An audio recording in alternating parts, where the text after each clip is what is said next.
BJP MP Bandi Sanjay తన తల్లిని అవమానపరిచేలా మాట్లాడారని మంత్రి పొన్నం ప్రభాకర్ ఆరోపించారు. రాజకీయాలతో ఆమెకు ఏమైనా సంబంధం ఉందా అని పొన్నం ప్రశ్నిస్తూ ఓ వీడియో సందేశాన్ని విడుదల చేశారు.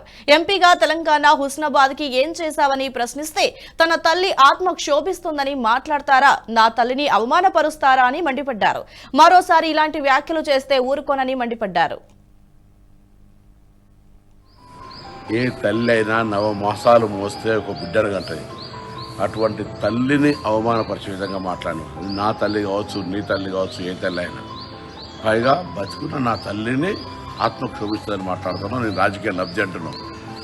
ఆ వీడియో చూస్తే మీ తల్లి అని స్పష్టంగా చెప్పిన తర్వాత కూడా నేను ప్రశాంతంగా ఇది మంచిది కాదు అని చెప్తే కూడా మళ్ళీ హుస్నాబాద్ చౌరస్తాలో నా తల్లి ఆత్మ క్షోభిస్తుందని మాట్లాడతావా? నేను తెలంగాణ ప్రజలను కోరుతా ఉన్నా, భారతీయ జనతా పార్టీ నాయకత్వాన్ని కోరుతా ఉన్నా. తల్లి మీద ఇటువంటి మాట మాట్లాడిన పార్టీ నాయకులు ఏం మాట్లాడతారు? ఇలా నా తల్లి కాదా? ఇలా ఈ విధంగా 9 మాసాలు మోసి కంటే నా తల్లిని అవమానపరుస్తావా? నా బతికున్న తల్లిని నువ్వు ఇలా ఈ విధంగా మాట్లాడే పరిస్థితి ఉంటే ఇది ఏం రాజకీయాలకు తల్లిని తీసుకొస్తారా? వాళ్ళకి ఏమైనా సంబంధం ఉందా ఈ రాజకీయాల్లో? నేను అడిగిన హుస్నాబాద్ నియోజకవర్గం ఏ అభివృద్ధి చేసినావు, తెలంగాణ బిడ్డగా ఈ తెలంగాణకి ఏం జరిగింది, 5 సంవత్సరాలు ఎంపీకి ఏం చేసినా అని అడిగితే నా తల్లి గురించి మాట్లాడతాను. నేను ఇయ్యాల చెప్తున్నా, మళ్ళా రాముని జన్మ గురించి మాట్లాడుంటే నేను సజీవ దహనానికి సిద్ధం.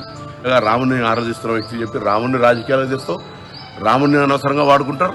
నేను అక్షంతల గురించి మాట్లాడితే పత్రికలు రాయకపోతుండేనా? నా మీద మీరు పత్రిక అనవసరమైన మాటలు మాట్లాడతారు. ఇంత చౌకబారు, ఇంత చిల్లర. నేను ఇలా వెజిటేరియన్ భక్తుని, హిందువును.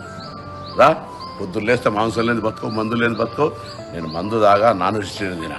This is Ponnam Prabhakar.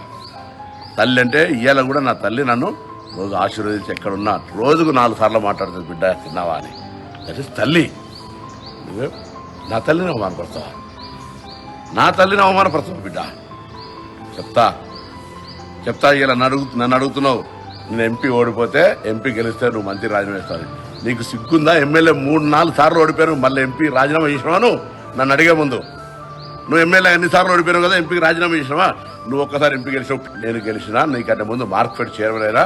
నా దయాదాక్షిణ్యం మీద Congress panel urban bank director నువ్వే మాట్లాడుతున్నావు ఇలా. అందుకే జాగ్రత్త.